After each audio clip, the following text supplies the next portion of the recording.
Have you been seeing posts about Palestinian crisis actors pretending to have been killed by the IDF? Or how about stories of Hamas actually treating Israeli hostages really well, perhaps even better than the IDF? Many of these stories are fake. I don't mean fake news in the way some politicians use it. I mean actual fake news. They are part of the information war being waged by both sides during the Israel-Palestine conflict. And today, we're going to show you a bunch of examples of fake news stories that you may have fallen for from both sides of the conflict. I'm Isaac Saul, and this is the Tangle YouTube channel. Buckle up.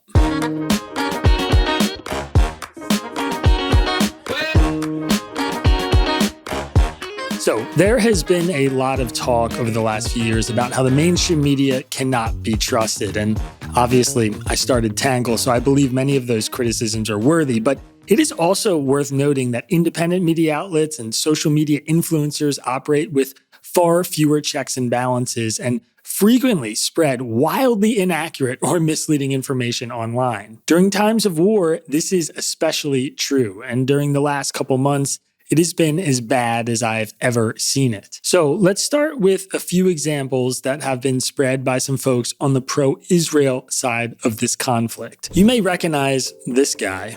He is a Palestinian social media influencer who has been documenting happenings in Gaza, especially since the war began. Early on in the conflict, though, a video went viral on Twitter claiming he was a quote-unquote crisis actor. Here's a screenshot of that video. Hollywood in action, the poster says, using a term that pro-Israel skeptics use to describe videos they suspect are fake, or Palestine Hollywood. Just yesterday, this guy, a Hamas actor, was filmed in critical condition at the hospital. Today, he uploaded this video. He looks very healthy to me. Are the hospitals in Gaza that great, or are they just lying again, the poster said. This was shared widely on Twitter, Instagram, and TikTok, but it's built on a fundamental lie. In fact, the two people in the video are two different people. Indeed, the video of a person in the hospital isn't even from this conflict. It's from the West Bank in August, 2 months before Hamas's attack, and it shows a Palestinian teenager who later lost his leg. Of course, that video was shared misleadingly too, by some people criticizing Israel and claiming it was from a victim in Gaza, when really it had been on TikTok months earlier. Check out this screenshot of the video showing it was posted on August 18th. So the person in the video is not a crisis actor, and the person in the hospital isn't a victim of the latest fighting in Gaza, but both of these claims were seen by thousands of people on the internet. Here's another good one I came across on Twitter. A video with over 200,000 views purporting to show a pro-Hamas journalist. The poster alleges that the video, showing a journalist standing in front of rocket fire, is proof that Gaza journalists are not innocent. But the video isn't showing a pro-Hamas journalist. It isn't even showing something from Gaza, Israel, or the West Bank. It is a video from Idlib, Syria, showing reporter Jamil al-Hassan reporting on the retaliatory strikes against the Syrian government. Here's a screenshot of the original video he posted on his Twitter account in December of 2023. Here's another fake news story about this conflict that has been spread by folks on the pro-Israel side. It was spread by the Twitter account Ali London TV, who claimed that a Palestinian boy named Mohammed Nizal was lying about his arms being broken by Israeli police officers.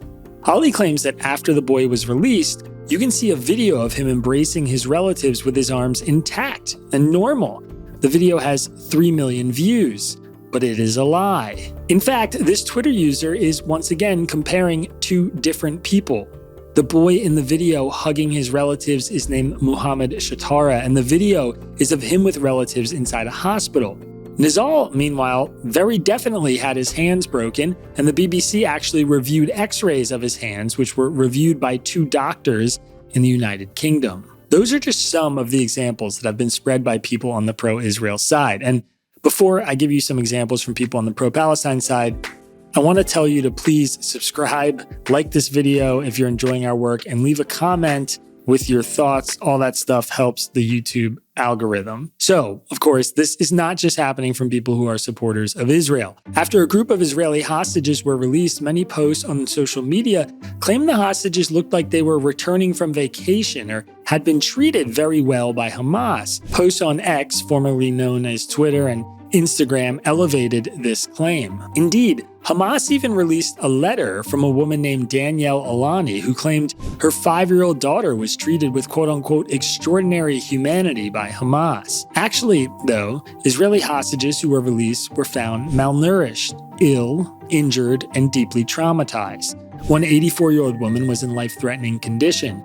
Others were infected with lice. Some said they were beaten by civilians when they arrived in Gaza or stuffed into the tunnels below Gaza where it was sweltering hot. And that letter, her family called it propaganda, and Danielle has since come out and said she lived through a quote-unquote horror movie. So no, Hamas was not treating Israeli hostages very well while they were being held in captivity. Another post that went viral was from David R. Evans, who shared the image of a little girl missing her arms and legs with the caption, "The child escaped, for now anyway, Israel's mowing the grass, ethnic cleansing, genocidal campaign." That post was shared thousands of times. The problem? The image was actually from 2019. It was taken in Syria and depicts a child named Mahmoud Hassan Ali. You can see the original post here. These kinds of posts, of course, are difficult to fact-check in real time, but many go viral with absolutely zero context or relationship to the conflict. I saw a similar thing happen with a post from an account called Syrian Girl on Twitter who claimed to have photographic evidence of an Israeli victim being used as a human shield when Hamas attacked on October 7th. The photo shows the woman in front of an Israeli tank and claimed it as Shani Luke, the woman many people are now familiar with after her body was paraded around in the streets of Gaza. Actually, though, the woman was hiding behind the tank, hiding from Hamas, as evidenced by photo analysis done by GeoConfirmed, and it doesn't appear to be Shani Luke either. Again, these are hardly the only ones. In fact, they're just the tip of the iceberg. They're just a few I saw shared from people on the pro-Israel side and people on the pro-Palestine side. We could go through many more. In fact, we should. Take this woman who falsely claimed that Hebrew is a language that was extinct for 2,000 years, but revived when the fake state was made. Originally, the Hebrew language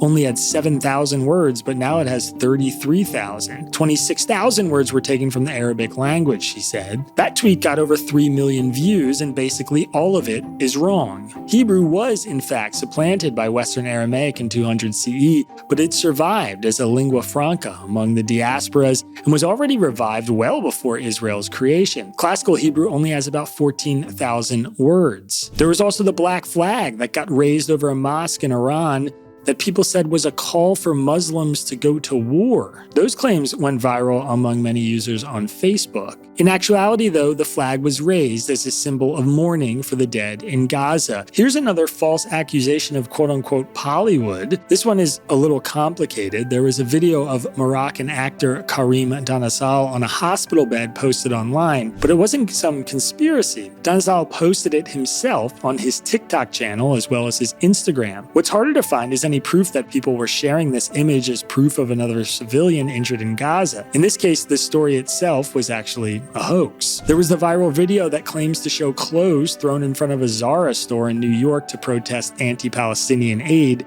but actually the protest was organized by Vestiaire Collective, a secondhand fashion company that was protesting fashion waste. Numerous pieces of footage have also been recycled from past conflicts and sold as being from this one. Bellingcat identified multiple examples of this happening with viral videos on Twitter and Instagram, including a video purporting to show Hamas firing rockets at Israel during the war that is actually a video from 2020, uploaded by a Russian-speaking account. Bellingcat similarly found recycled war images claiming to show Israeli strikes on Hamas that was actually from 2019 and originally titled "Tonight in Syria Was Not Calm." One Twitter user shared a post titled "How It Started versus How It's Going," claiming to show a man who was first surrounding an Israeli tank and then later was surrendering to Israeli soldiers and handing over weapons. In fact, if you look at higher resolution images of the photographs, it becomes clear the two men are completely different people. In another dumbfoundingly obvious fake video that went viral,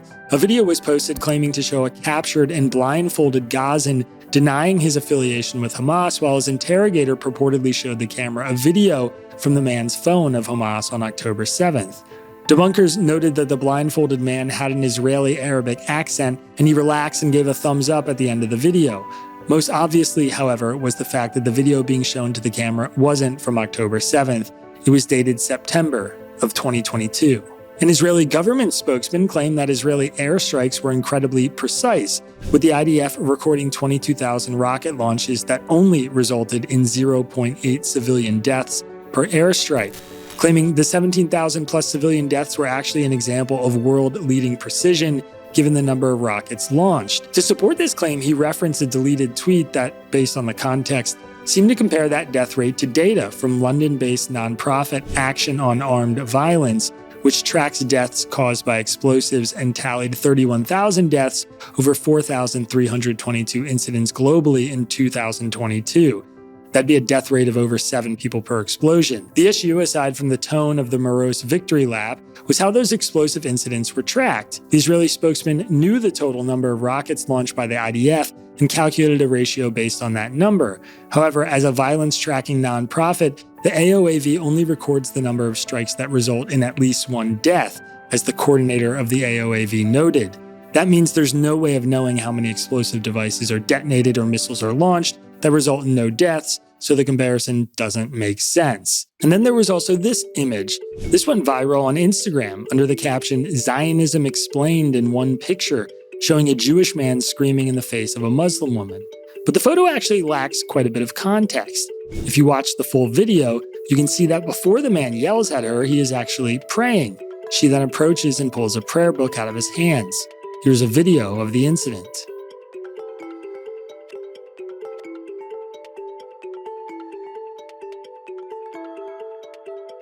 Sometimes both sides fall for the same exact piece of misinformation in different ways. Take this video. I first saw a screenshot of this old man on the ground in front of Israeli soldiers being shared as proof they assaulted him by some pro-Palestinian accounts. Then I saw some pro-Israel people sharing this video to prove it was Hollywood, but actually, they're both wrong. The video is not of an old man who was hurt by Israeli soldiers, and it isn't Hollywood either. It is a real video of a real incident that happened in 2015 in the West Bank. This 65-year-old man wasn't acting. He actually collapsed and had to be taken to the hospital. These examples, about a dozen here in this video alone, are just a small fraction of what is out there. Sharing information quickly often gives people a feeling of power or involvement, whether it's to be supportive or give ourselves a sense that we are contributing. But that need to be supportive, to be involved, that need to contribute to the collective concern should trump the need to be the quickest to share. And we can all stand to be more mindful of that. People across the world are sharing videos, images, and social media posts like this that are fundamentally wrong, lack context, or are misleading. Many people probably have no idea they're doing it, and both sides, if there are two sides here, are fundamentally guilty of it. And now, more than ever, in this era when it's so difficult to find reliable information, when it's so difficult to know who to trust, it's more important than ever for all of us to be diligent about the kind of content we are elevating. So please, stay alert and share carefully. All right, that is it for today's video, but before we get out of here, leave a comment. Let us know if you have seen any misinformation shared on various social media accounts and what exactly happened. I'd be very curious to see that. And please do also let us know if videos like this are helpful. Don't forget, before you get out of here, to press that like button, hit the bell, turn on notifications, and subscribe. We'll be back here soon. Have a good one. Peace.